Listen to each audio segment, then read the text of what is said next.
오래간만에 보네요. 그죠? 자주 봐야 되는데. 예, 예, 수석 최고위원 당선을 축하드립니다. 감사합니다. 최고위원 몇 년 만입니까? 최고위원이요? 2007년에 민주당 최고위원하고 2008년에 또 선거했으니까 2007년, 14년 이게 도대체 몇 년이에요? 16, 14년 한 17, 8년 된 것 같은데. 예. 그 당원들 앞에서 이렇게 연설하는 것도 오랜만이죠. 전국 당원들. 전국 돌면서 연설한 건 이제 2008년 전당대회니까 12년, 그것도 16년 만이네요. 그러니까. 네. 그러니까 처음 들어보신 분들이 조금 많이 계신 것 같아요. 어땠습니까? 그 전당대 분위기는 이전과 좀 당원들이 좀 많이 바뀌었다고 하는데. 뭐 당원들이 뭐 바뀌기도 했고 하지만은 일단 이제 종래 대의원 대회로 할 때보다는 규모도 있고 네.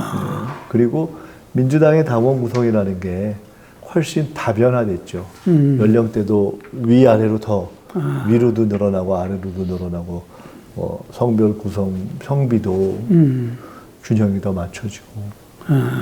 그때는 주로 이제 나이 드신 분들이 주로 지역은 또 호남 출신들이 많았는데 예. 이제 민주당은 뭐 완연히 전국당이 된 거죠. 네. 그러니까 오히려 지금 국힘이 이제 전국 정당을 자기들이 해야 된다 이런 말을 듣고 했거든요. 전국 정당에 여성도 많아지고 젊은 당원도 많아지고. 네. 이재명 대표가 어쨌든 이번 전당대회에서 이렇게 연임에 도전해서 네. 압도적으로 성공했잖아요. 그래서 그 당시 계셨을 건데 그 김대중 대통령이 이제 대통령 되고 나서 총재로 연임한 이후에 당대표 연임은 처음이잖아요. 네, 그렇죠. 그래서 그 연임의 의미가 뭐냐 뭐 이런 이야기들이 많이 나오잖아요. 그러니까 어쨌든 같이 이재명 2기 지도부를 책임지는 사람 입장에서 그 부분은 어떻게 생각하십니까? 연임의 이유가 왜 연임을 할 수밖에 없었냐? 윤석열 덕분이죠. 뭐. 덕분일 수도 있고 때문일 수도 있고. 예. 윤석열 대통령 대부분의 현재의 상황이 그런 거 아닌가요? 그러니까 뭐 흔히 뭐 일극 체제다 뭐 이런 얘기도 하고 하지만은 윤석열 정권이 워낙 극악하니까 그러니까 일극 독재 체제잖아요. 그러니까 그에 대한 대체의 요구, 대체의 열망, 단합의 열망, 강력한 리더십에 대한 열망 이런 것들이 합쳐져서 당은 훨씬 단합되고 그다음에 대체 세력의 대표로서의 다음번 대권 후보로서의 이재명 대표를 확실하게 세우자. 이것들도 뭐 열망이 강하고 그렇게 봐야 되겠죠. 연임도 그런 측면에서 해석되는 거죠. 그 저도 이제 전당대회 갔었는데 분위기가 어쨌든 간에 그 윤석열 정권을 끝장내야 된다. 어떤 방식으로든지. 그래서 제일 길게 보면은 대선을 통한 정권 교체잖아요. 이게. 그랬을 때 거기에 대해서 의문을 제기하는 사람들이 많거든요. 지금 민주당으로 이재명 대표로 지금 분위기는 총선 압승처럼 그렇지만 과연 대선에서 승리할 것인가 그 부분에 대해서 해답이 김민석 최고다. 지금 이번에 그렇게 당선된 거 아닙니까? 예, 뭐 그렇게까지는 아니고요. 그 이재명 대표의 민주당이 유일 대안이죠. 사실 거기에 의문을 제기할 수 없는 유일한 대안이라고 봅니다. 민주당 외에 무슨 정당이 있으며 이재명 대표 외에 사실상 무슨 대권 후보가 있는가. 그것을 이제 실현하는 과정을 더 속도감 있게 안정적으로 체계적으로 준비하자. 저는 이제 그 역할을 맡으려고 한 거고요.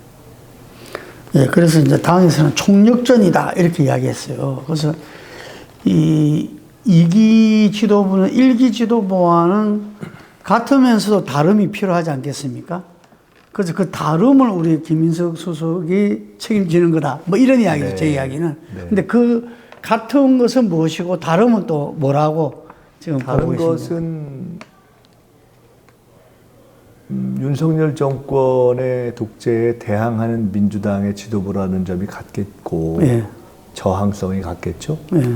그러나 다른 것은 그러니까 같은 것은 그것 같고 다른 것은 이재명 대표에 대한 그러니까 1라운드 탄압 그러니까 체포동의안 뭐 이런 거 나왔던 1라운드 탄압을 막아내면서 총선 승리까지 왔던 게 일기 지도부라면 예. 지금은 보다 확실하게 집권 모드로 바꿔주는 집권 이기 지도부 내 집권의 모든 길을 다 닦는 거죠. 집권 거의 뭐 첫째도 둘째도 셋째도 저는 집권 준비, 집권 실현 지도부라고 봅니다. 그래서 그런 부분에서 제가 늘 아쉬운 게 1,800만 국민들로서 촛불 시민혁명을 통해 문재인 정부가 탄생을 했는데 그 귀결은 윤석열 정권이 탄생이었어요. 그래서 정권 교체 대선 승리는 조금 다르다라는 것을 갖다 그럼요. 사람들이 다 알게 예, 됐거든요. 예. 그 좀 남달라야 된다. 그 대선 승리를 준비하는 거는. 그 가장 중요한 건 뭐라고 보십니까? 우리가 민주정부가 3번 정권을 창출했는데 네. 어떻게 보면은 정권의 성공은 가장 드러내는 지표 하나가 정권 재창출이죠. 네. 정권 재창출을 하면 어쨌든 성공한 정부라고 평가될 수 있고 정권 재창출에 실패하면 어쨌든 100% 성공했다고 보기 조금 어려운 대목이 있지 않습니까? 네, 그렇죠. 현재 3번의 정부 중에는 김대중 정부만 정권 재창출을 했죠. 네. 노무현, 문재인 2번의 경험은 아쉽게도 그걸 못했고 네. 그리고 정권 재창출에 성공한다라는 것은 그 정부를 평가할 때 성공한 국정이라는 성과를 내놓을 수 있는 거죠. 네. 예. 그런 점에서 지난 대선 패배는 그러니까 당시의 현 정권에 대한 어떤 부정적 평가가 긍정적 평가를 그러니까 부정적 평가가 긍정적 평가보다 많았고 네. 첫째, 두 번째로는 그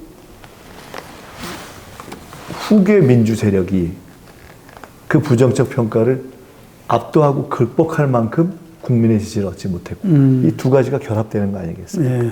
근데 항상 대선은 일단은 평가가 우선이기 때문에 여당일 경우에는 우리로서는 지난번에는 지난 정부 문재인 정부에 대한 부정적 평가가 더 큰 것이 더 좀 주이고 그리고 부차적으로는 그럼에도 불구하고 이재명 대표와 그 준비가 그 부정적 평가를 극복할 수 있을 만큼 됐다라면은 그래도 승리의 기회가 있었을 텐데 그것까지는 못 갔던 거죠.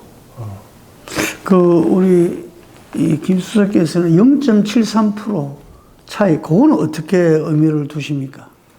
너무 근소해서 24만 너무 표인데. 근소한데요. 예. 결론은 그럼에도 불구하고 진 것이고, 예.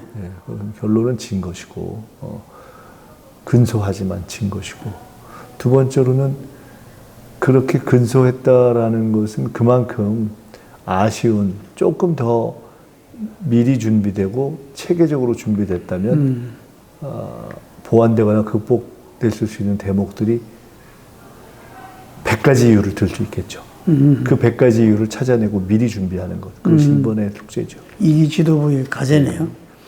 그래서 김 추께서는 실력주의 동심원 체제를 주장하셨습니다. 네. 이게 상당히 좀 낯선 개념일 수도 있고. 실력주의 동심원 체제 예. 또는 올림픽 양궁팀 같은 운영 이런 게 제가 얘기했는데요. 예. 이렇게 이해하면 쉬울 겁니다.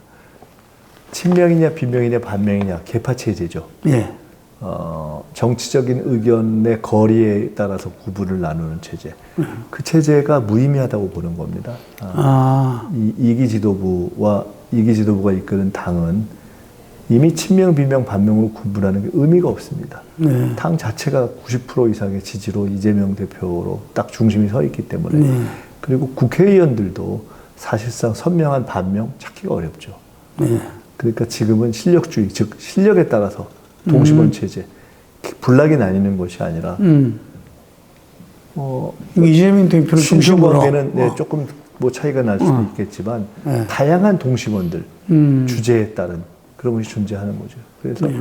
중심이 분명하고 그리고 계파가 나뉘지 않고 네. 그러면서도 실력에 의해서 다양한 인재들이 기용되고 역할하고 그리고 정권을 바꾼 후에는 또 그에 따라서 활동할 수 있게 되는 이런 틀을 만드는 것이 제일 중요한 2기 지도부의 과제다. 그렇게 생각하고 제가 비교적 무슨 계파적인 사람도 아니고 좀 평상시에 정치적인 인간관계도 좀 원만한 사람이어서 제가 기여할 수 있는 역할 중에 하나다 이렇게 보고 있고요. 그런 입장을 대표한테도 전당대회 전에도 쭉 얘기했고 후에도 얘기했고 실제 현재 인사에도 반영되고 있다고 봅니다. 제가 듣기로는 이재명 대표가 중진 중에서도 좀 지도부에 사람이 필요하다라고 요청했다고 들었습니다. 맞습니까? 그런 면이 있죠. 예. 대한민국 지금 최근 현대사를 이렇게 쭉 관통하고 계시는데, 이 윤석열 정권은 돌연변이라고 보십니까? 어떻게 보십니까? 돌연변이. 보수에서도 인정 안 하더라고요. 비극적 해프닝이죠. 예. 예, 그러니까 비극적 해프닝이라는 것은 우리가 민주화라는 것을 구조적으로 보다 더 이렇게 꼼꼼하게 마무리지 못한 상태에서 그 민주 세력의 어떤 정치적 성과가 국민들에게 실망을 준 상황에서 나타난 어떤 현상 내지는 대통령인데, 근데 그것이 우리가 국민 일반이 생각하고 알고 있었던 것을 훨씬 뛰어넘을 정도로 기형적 퇴행 대통령이 나온 거죠. 근데 상황 인식이라든지 여러 부분들이 보면은 많은 사람들이 보수에서도 딴 나라에 있는 것 같다. 예, 그러니까 이제 윤석열 대통령의 경우는 보수와 진보의 구분을 뛰어넘은 네.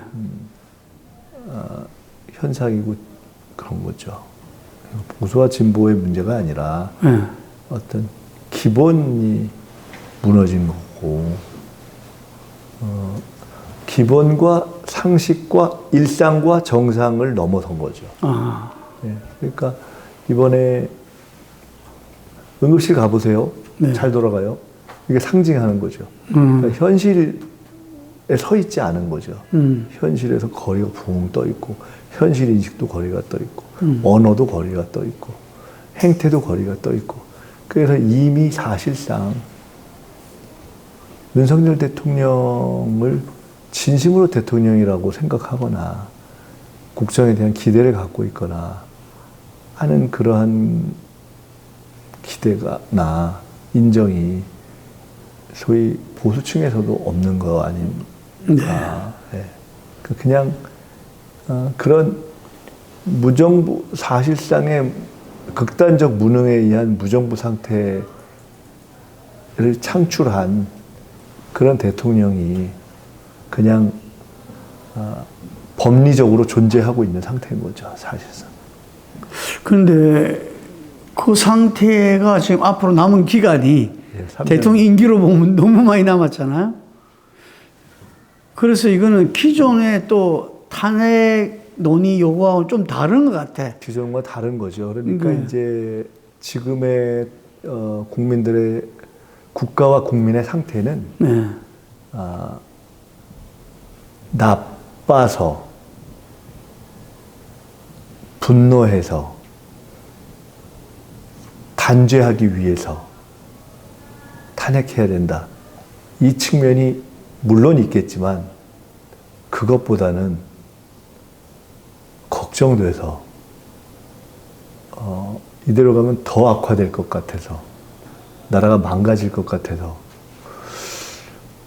그대로 국정을 이렇게 이 상태로 두는 것이 맞나?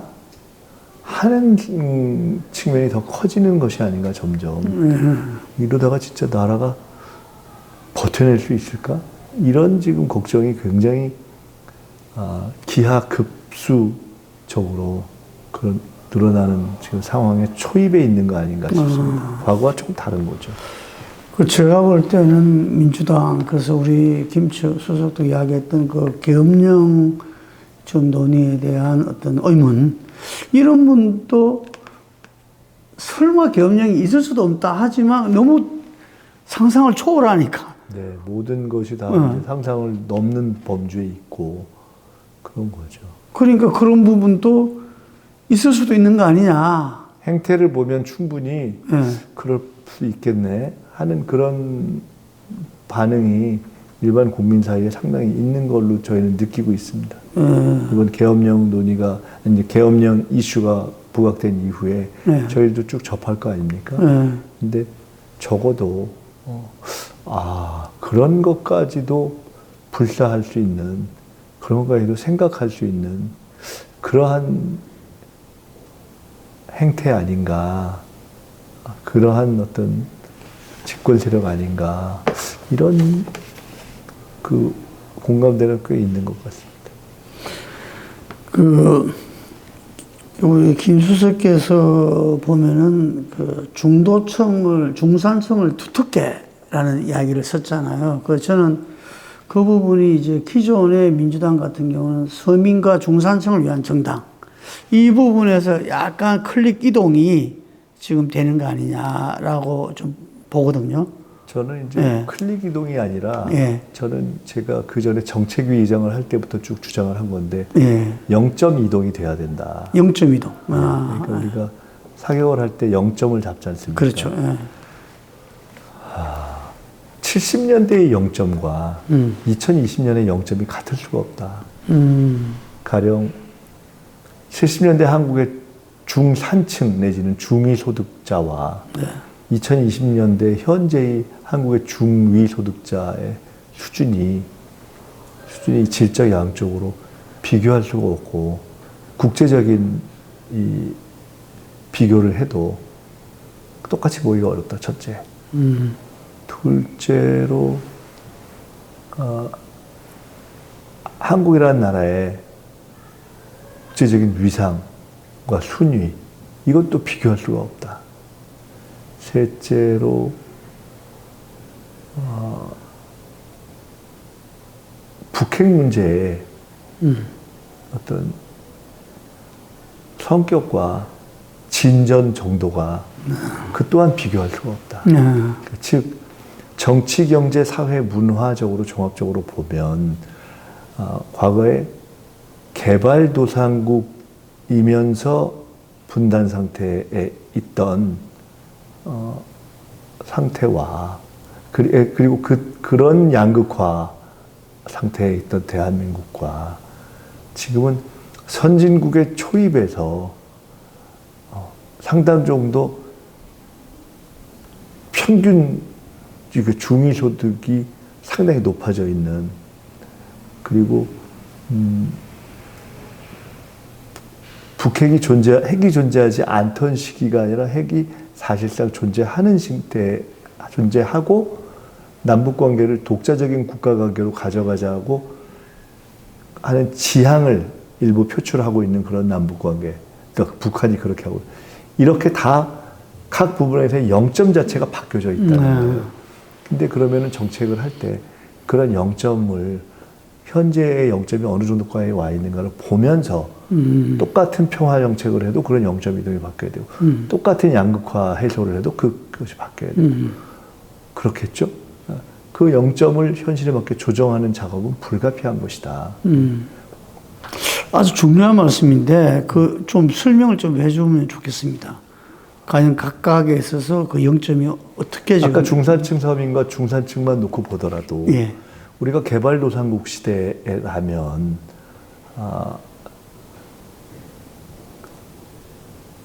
절대적인 빈곤으로부터의 탈출 내지는 서민들을 더 중산층화하는 또는 보호, 이런 것이 상대적으로 더 주요한 정책이었다면 그런 것은 여전히 중요하더라도 선진국형 내지는 선진국의 초입으로 가면 그때 어떤 사회 공동체의 모델은 중산층을 자체로 더 두텁게 하고 확대하는 쪽으로 자연스럽게 변화하고 그럴 수밖에 없는 측면이 있지 않습니까?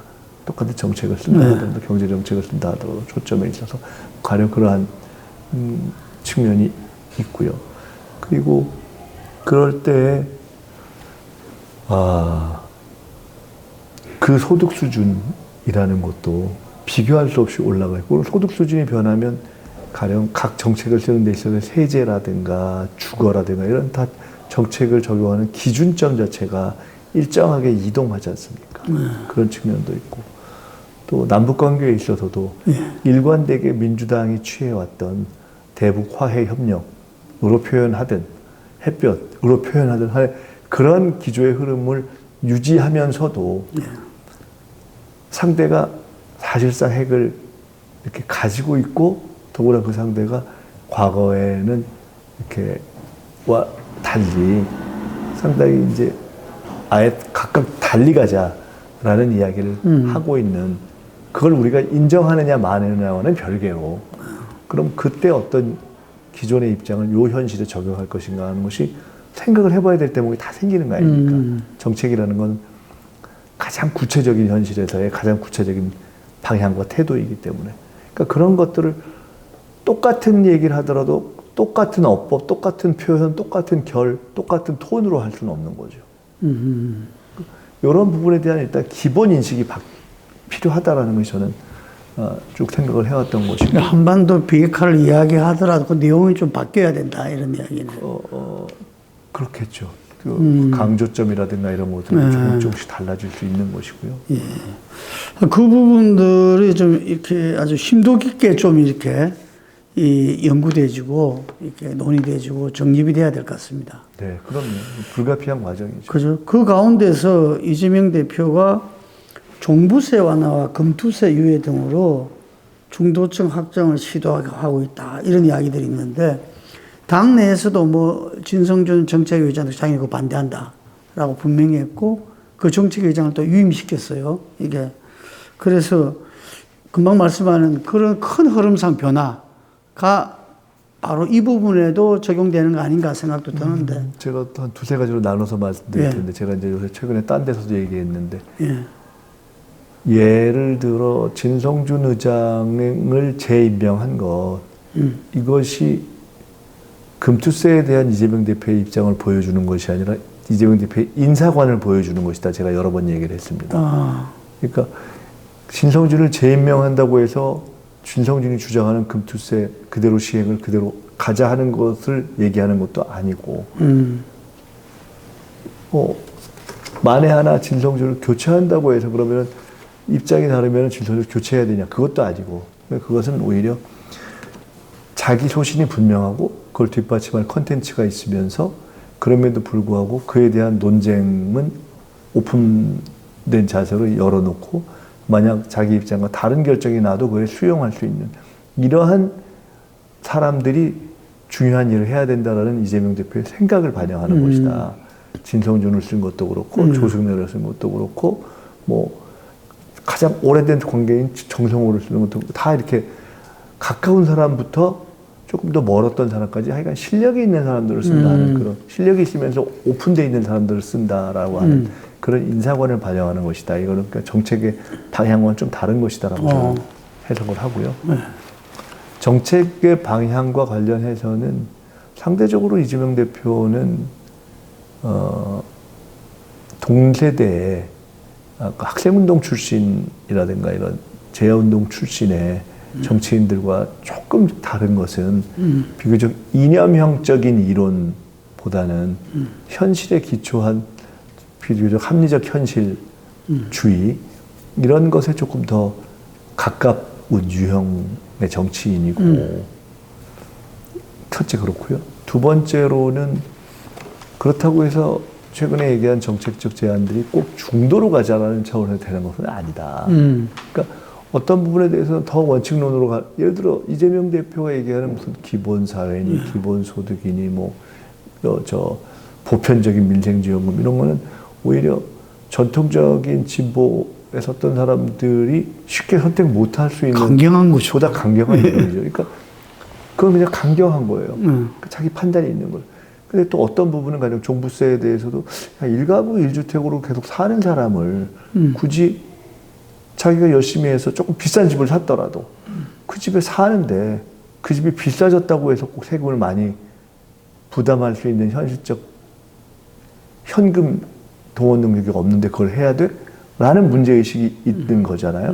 그러니까 실거주 일가구 일주택에 대한 종부세를 꼭 해야 되냐, 아니, 강하게 해야 되냐, 종부세의 틀을 그대로 두고 혹시 세수가 떨어지는 부분이 있으면 건물이나 임야 이런 거에 올리면 되는 거지. 이런 문제의식 같은 것은 조금 더 현실적인 판단의 영역이라고 보고 그것만 보면서 마치 어떤 부분은 버리고 어떤 부분은 중도화한다 이렇게 보는 거는 저는 좀 좁게 보는 거라고 봅니다. 제가 당장 예를 들었지 않습니까? 어떤 부분은 전통적인 진보 세력이 엄두를 못 내던 부분으로 더 강경하고 어떤 부분은 더 현실적으로 가는 그런 부분에 있어서의 현실적 유연성이 저는 생래적으로 배어 있는 정치인이다 이렇게 봅니다. 제가 볼 때는 지극히 실용주의자 같아요. 네. 그래서 그런 부분은 어떤 면에서는 좀 노무현하고 비슷하다. 네. 노무현 그랬잖아요. 그렇죠. 이게 지금 문재인 전 대통령이 일가가 뇌물수수 혐의 등으로 검찰 수사를 받게 됐습니다. 그래서 뭐 제가 들은 거에서는 이게 시작이다 이런 말이 있어요. 예. 그래서 그 윤석열 대통령이 또 다른 노림수, 문 대통령을 통한 또 이렇게 검찰공화국의 모습을 보여주면서 어떤 양쪽을 다 압박하겠다. 이재명 대표뿐만 아니라 이런 말도 있던데 이거는 어떻게 보십니까? 결국은 장고 끝에 악수가 나오는 거고요. 꽁수이자 결국 악수가 될 텐데 일단 그냥 봤을 때 너무 옛날 얘기를 좀 생뚱맞다. 전 대통령의 전사위와 관련된 거를 가지고 이거 도대체 언제 얘기를 무슨 월급을 갖고서 뇌물이다가 아니라 뇌물인셈이다라고 해가지고 하는 나중에 법적으로 어떻게 될 거는 그건 그때 문제고 이런 식으로 접근한 거잖아요. 그래서 일단 공감이 있겠나 이게 이런 생각. 그럼 도대체 의도가 뭐냐?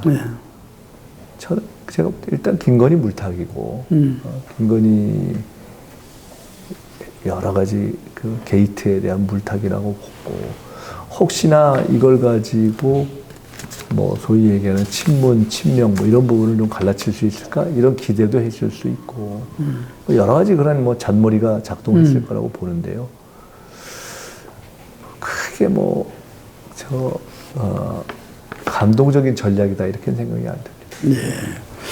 어쨌든 지금 민주당에서는 10월 달에 있는 이재명 대표에 대한 공직선거법 위반과 위증교사에게 1심 선고 이게 뭐 전부 다 이렇게 그 걱정과 이렇게 그 고민을 할 수밖에 없는데 법조계 이야기를 쭉 들어보면은 그 형량 액수와 상관없이 어쨌든 유죄는 나올 거라는 관측들이 많더라고요. 이게 대해서 뭐 당 차원에서 대응 전략은 특별히 있을 수는 없을 것 같은데. 뭐 그런 건 없고요. 예. 이게 여러 가지 이제 카더라라고 분위기를 자꾸 만들려는 그런 것이 있다고 보고요. 그러니까 권력과 제도 언론을 이용해서 저희들이 일단은 그 떳떳하고 대표 입장이 떳떳하고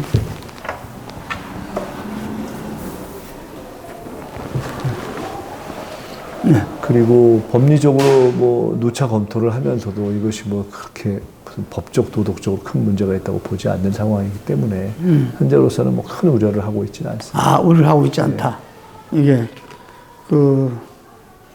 우려를 하고 있지 않다는 것은 무죄가 될 것이다. 예. 이렇게 보십니까? 예. 여야 대표가 될 걸로 보고 정상적인 판단이라면 무죄가 될 걸로 보고 정상적인 판단이면 예, 그것이 설령 문제가 된다 하더라도 사안 자체가 억지로 지금 재판에 올가매기 위해서 올가맨 사안들이라는 걸 다 알고 있기 때문에 설령 1심에서 100% 무죄가 아니라 하더라도 그래도 그것이 큰 영향을 당에 안 미칠 거라고 보고 있습니다. 공직선거법은 알았냐 몰랐냐 이런 이야기잖아, 이게. 알았는데 왜 몰랐다, 이제. 그 여야 대표간 회담이 성사됐잖아요. 네. 그 최근에 보면은 어쨌든 간에 그 한동훈 그 63% 지지로 민심 당심에서 당대표가 됐습니다. 그래서 보수의 세력 국힘에서는 유력한 차기 주자일 수밖에 없고요. 그 이재명 대표 아까 유일대안이라고 하셨는데 최근 여론조사 보면은 뭐 한 사실상 유일대안 뭐 이 정도. 그죠?